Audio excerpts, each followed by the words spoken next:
What is up, everybody? It has been over a month since I've been out on my kayak. In fact, the last day I was out on my kayak was August 17th.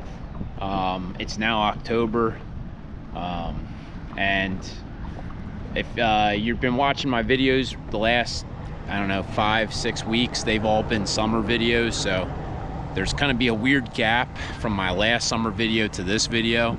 I was off the water for a month because we welcomed my my wife and my second child, little boy. So I'm very happy. You know, everybody's healthy, mom, baby, and I just been spending a lot of time at home with him and the family. So I haven't really been out on the kayak. I couldn't pass up today though. It's I think it's like almost second week of October, and we finally had a day with little to no wind. I don't know if you fished this area recently, but the last 2 weeks have been just east-northeast winds for hours on hours of just like 15 miles per hour to 30 miles per hour. So the water's a little dingy today, but we're not gonna let it stop us from having some fun. I figured I was up in the air if I want to go for stripers or Tautog, but Tautog I think won the battle today, just because you know, I have pretty much November and December to target stripers as much as I want. I do have some mud crabs, Asian shore crabs that my daughter and I dug up, and we're just gonna fish them on jigs. I'll show you what we're working with in a minute. I'm hoping I didn't lose my touch with this type of fishing, because you can easily lose your touch quickly if you're not dialed in.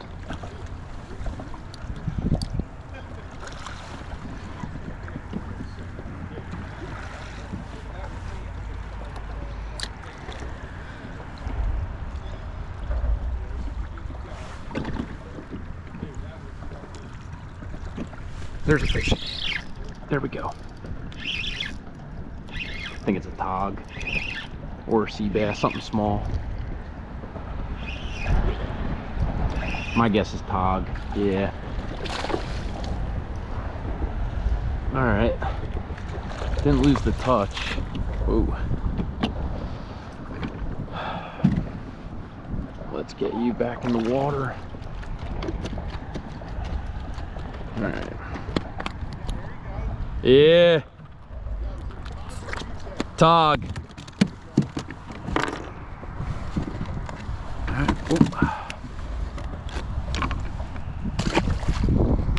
Alright, we're gonna try right here.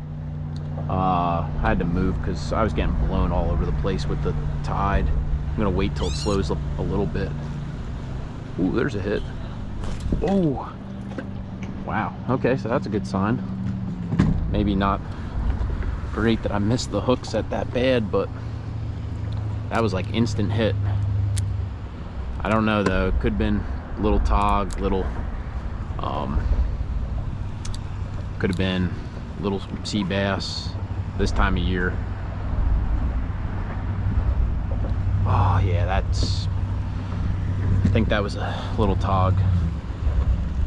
Alright, I just got cleaned twice in a row right here, which I think were small Tautog, but I could be wrong. It's one of those, if you don't anticipate it. I'm getting taps right now.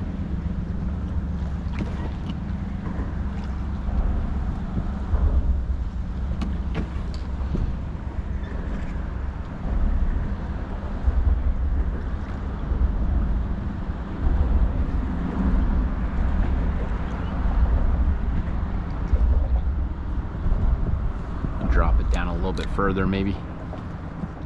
That'll entice a bigger bite.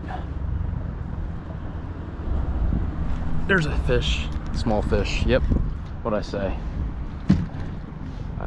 Little sea bass.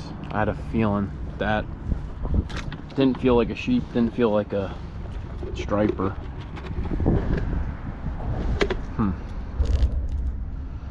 So maybe we gotta drop a little bit further down, get away from them sea bass.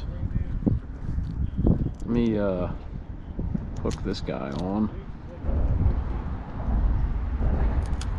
pinch the corner of the shell off,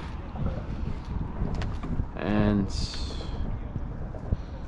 let me see, drop it down a little further.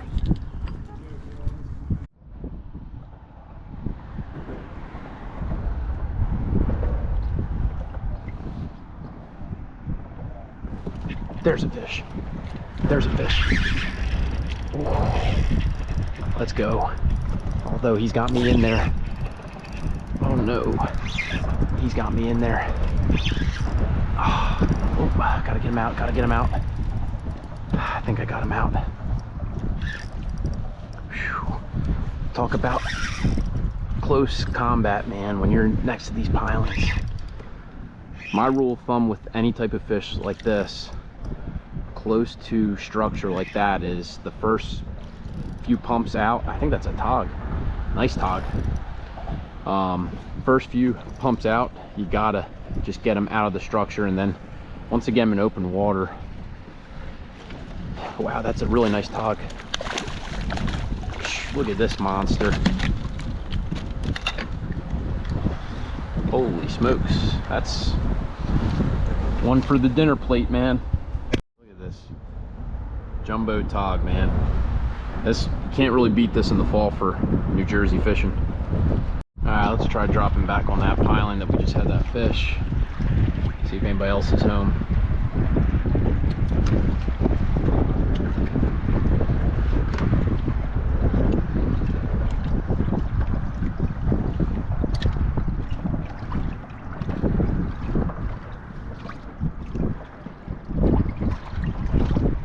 There's a little tap. Oh, and I missed it. I was off by about 2 seconds on that one. Real big delay on the hook set. That time I got it. That's a tog, I think. A little tog. Yeah. Good guy.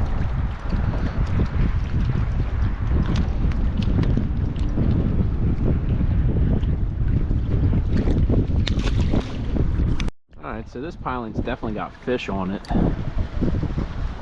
So far we pulled 2 tog off of it, one keeper, one undersized.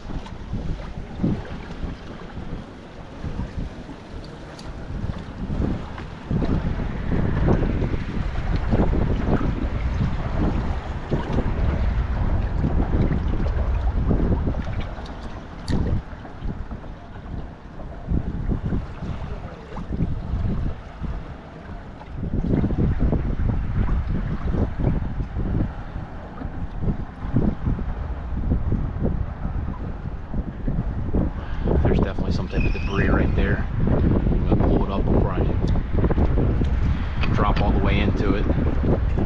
Sometimes it's better to be safe than sorry in some of these spots, because you learn over time for bridges and wrecks that you fish, like which ones are sticky and unforgivable when it comes to snags, and which ones you can kind of get a little bit more leeway with.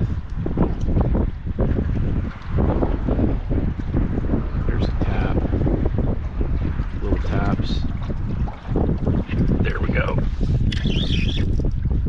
Oh, a little better tog than the last one. Maybe not as big as that first one.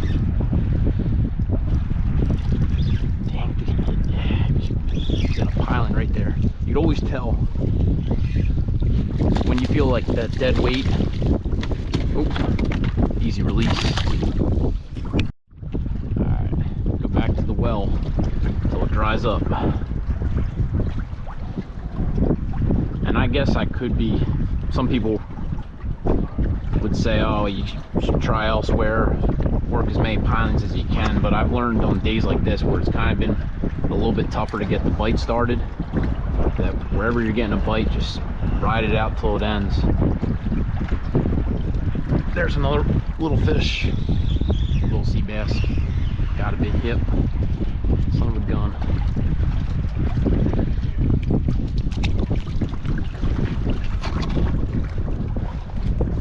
Man, I just absolutely swung and missed right here. Really good hit. Hoping that the bite has been built up enough where I could continue to get hits reasonably quick. So I'm on like a 2-hour window right now that I have on the water before I gotta get home.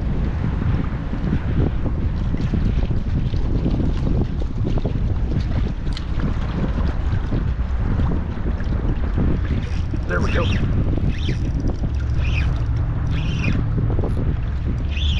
Little tog.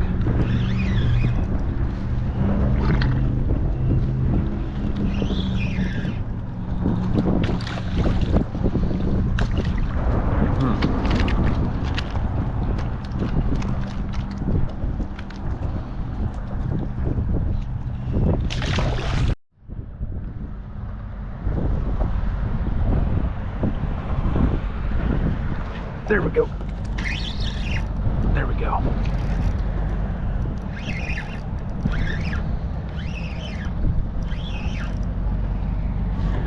A lot of cookie cutters today. A lot of cookie cutters. There's so many fish in that 13 to 14 inch range, it's crazy. I mean, literally, you can probably catch easily 100 fish on a day like this if you had time in 2 hours. Granted, I've probably missed more than my fair share of fish, so I don't know how many we've caught today, but I know it's not anywhere near that number.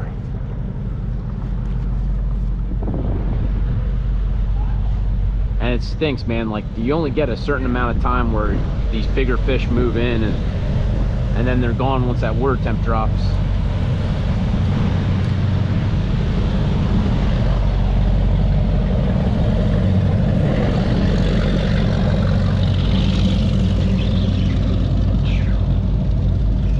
I mean, you see how easy it could be. Literally a drop and reel, but the problem is getting a lot of fish of this size. You could blow through some bait. Luckily, we caught all of our bait, so it's not like we're wasting money. My daughter actually helped me catch all these. Drop her back down. I think later tonight I might get my daughter back out for some stripers.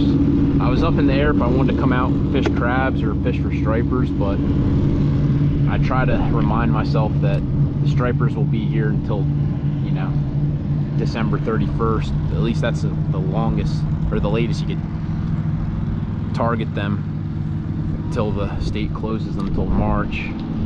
But figure I might as well get my money's worth of tog while I got the time.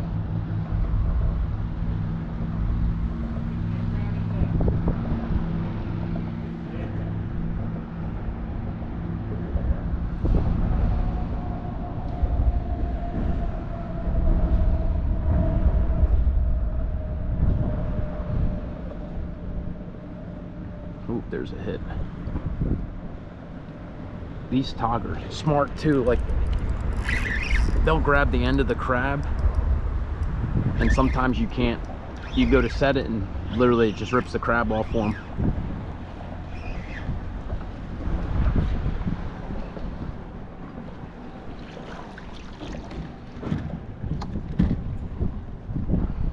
You can see all the debris that's down there.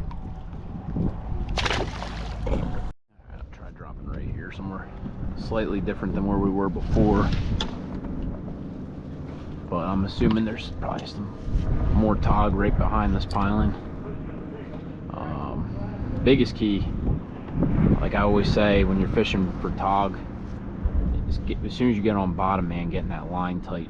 Because look, that quick, if your line's slack, you're gonna miss the bite. They're gonna steal your bait pretty quickly.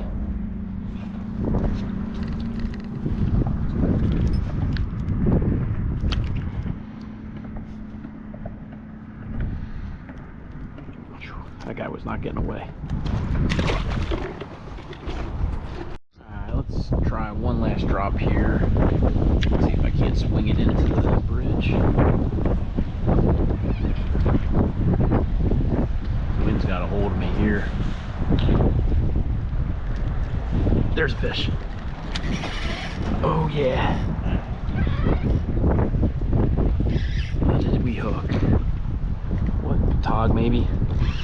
Finish it down a Tog.